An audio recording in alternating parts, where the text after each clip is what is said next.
So today I got a really cool thing for y'all. I went to the hobby store and I picked up one of these. This is a Kravek Morne figure. What we're going to do with this miniature is that we're going to open it up, see what's inside, and then we're going to paint it. So stay tuned for that. Alright, so really quick here is our box. We're going to pierce it with our hobby tool and start to get this thing open. Now really quickly, one of the cool things about this miniature is that he is the architect of ruin. Now that we have the stuff off of it, we can finally open it. I try not to keep the box too pristine. Really start to just open at it. Alright, so now with the box open, we can start pulling things out. Right away, we get the manual out here. Really cool. Nice little art. We'll try to follow it in some type of way. And let's get the sprue. A nice simple sprue for a nice character. Really cool. I really like getting these one sprue characters sometimes. It makes things feel pretty neat. So now let's get to cutting this thing. And after cutting it through, we have all our pieces all sub-assembled here. Let's get it all kind of more together. Now I also wanted to do some modifications, and I thought a nice little Primaris helmet spiked onto that tail there would look really cool. So you see me, I'm drilling out this little spike part so I could place the head atop of the spike. And all we got to do is put some cement on there, and we can just put it straight onto the spike like so. And just like that, we have a nice little personalization to the miniature that I kind of want to do. I like doing these personalizations with the Iron Warriors, and that is a really neat way to do that. So now let's finish putting this whole thing together and get it ready for some painting. And as you can see, we are not painting this the sub-assembly way. We are going to paint this all together in one. You either go assembly or this way. It doesn't matter, go with what you choose and what you like. Now that is one neat miniature. Kravek Morne is looking like he is ready for a nice coat of primer. But first, let's also work out what we want the base to be. And I had this thought that these Iron Warriors should be in mud. And not just in mud, but we also want to have some parts of some Imperial Fist laying around, showing that this guy's really a force to be reckoned with. And as you can see, there are some pieces I got from some Primaris sprues that I have put there that I am going to put on the base, and you'll see how we do that. And all I did for the basing was get some cork, cut it all up and break it apart, and form it to the base. Now this cork is from a Amazon purchase of like some round cork circles. I took a Dremel, cut a few pieces off, broke it apart, and now what we want to do is kind of make it look like it's bulging out of mud. And just like that, we are ready to put some of our pieces that we cut away from the Primaris sprues. Now we want this kind of going in between the cracks, or I want this going in between the cracks. This is mainly just to make it look, these are body parts coming out of mud, and the battlefield's this war-torn hellscape.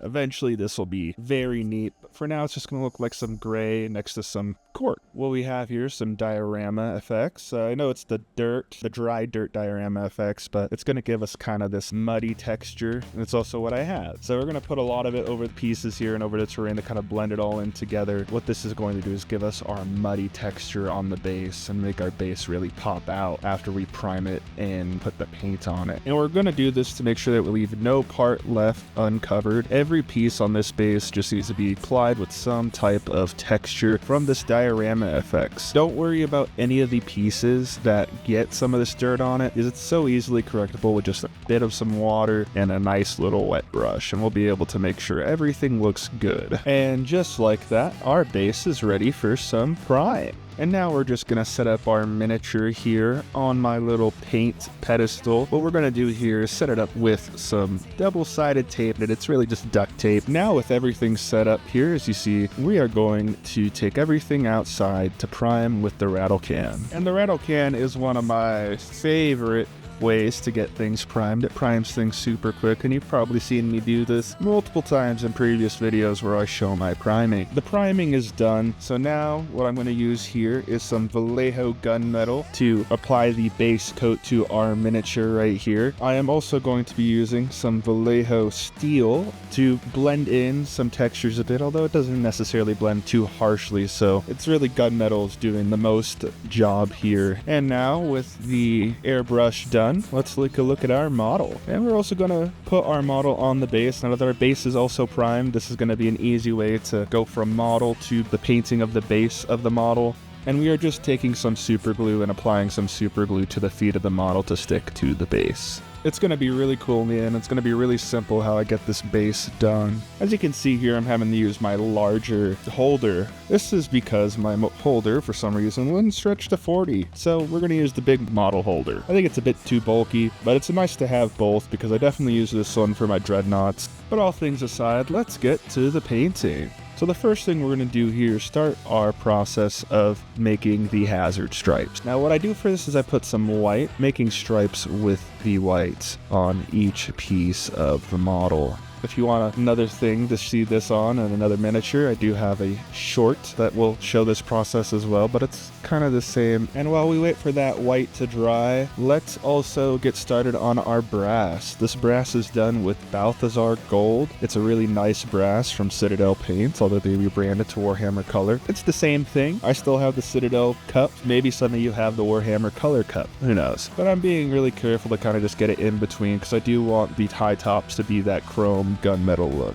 And now that we have most of the brass kind of done, while we wait for that to kind of dry off, we're going to take our black. The black in this case is 2 thin coats matte black. I wanted to get a more matte finish here at first, and it applies just a tiny bit better than the Abaddon black. When I say better, it's more watery, and I kind of want a more watered down paint for this part so I can get easier coverage before I apply the Abaddon black to kind of finish things off. So right here, we're just marking our stripes, straightening them all out, being very neat, just like the white. And after doing that, applying some Zealot Yellow and some more Balthazar Gold, we start getting a little bit more of a product that we can like here. And of course, you could see more spots are applied to the black. I decided to go onto the Warhammer a bit more. I also decided to make the guns on top all black, kind of more to my liking. This is where I'm also working on the face a bit too here. To get to that face, I used some beige, and then I covered it in peachy flesh, speed paint. Now I'm also highlighting the anger nails, or the nails in his head, because I'm going to go over that as well with some speed paint later and try to get the face forming pretty neat here. So now the model is almost done here. We're just applying some red details, making everything come out pretty neat from the model. Of course, we used washes like this dark tone from Army Painter. The washes really help get those crevices darkened out. You can see how it's really coming along with the shading and detail for this miniature. And now we're painting the little extras I added. Yellow to be like Imperial Fist, because of course an Iron Warrior would have killed an Imperial Fist, right? But really, this is going to be neat because what I'm doing here is taking some Averland Sunset, a little deep yellow, and then I'm also taking some warped yellow from Army Painter and merging the two together. The low point is going to be the Averland Sunset. The main point is going to be the warped yellow. We're not really going to be using the tonal shift here because this is going to be attacked with some washes later on because we want it to be very battle worn and scarred. And what we're doing here is applying a recess wash of some Army Painter dark tone, and we're using this on pretty much everything. Everything's getting a piece of this recess wash. And now we are going to really work on this base, and we're going to apply a large amount of gray pretty liberally and pretty watered down because we still want some dark spots, but this gray is almost like a dry brush in a way. As you can see, I wiped a lot on my hand there because I do want to sort of dry brush it, but I do want enough pigment there to be kind of there to let the extenuation of the details kind of shine out. And we're going to apply this to most of the basing. And now we're going to get our dry brush and we are going to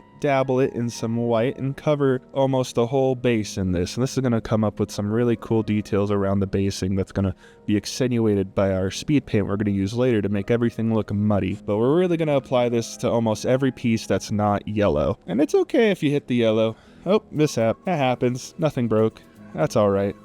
And now we're going to take some Agrax Earthshade and cover all of the yellow pieces in this little brown goop. This will be really cool. We really want all the pieces to be accentuated by the Agrax Earthshade because it is in the ground, so things need to look a bit dirty. And now that everything is ready, it is time to take our brown satchel speed paint and we're going to cover the base in this brown. It's going to look really cool here. It's going to make it look very muddy, very earthy, like they're in the field of battle. And we're going to make sure we get everything there. And it is okay to overdo it a bit too. If you hit the yellow, that's not a big deal. By yellow, it's the piece of the Imperial Fist that's there. It's going to come out still a bit dirtier anyway, and it's actually going to help the effect a bit. So you can ignore some of the drooping if it goes onto the yellow. It's okay, but we're going to apply this pretty much to everything on the bottom. If you hit some of the feet, that's fine because the feet will look muddy. The metal is still going to shine on through from there. And of course, no model is ever done until you put the actual base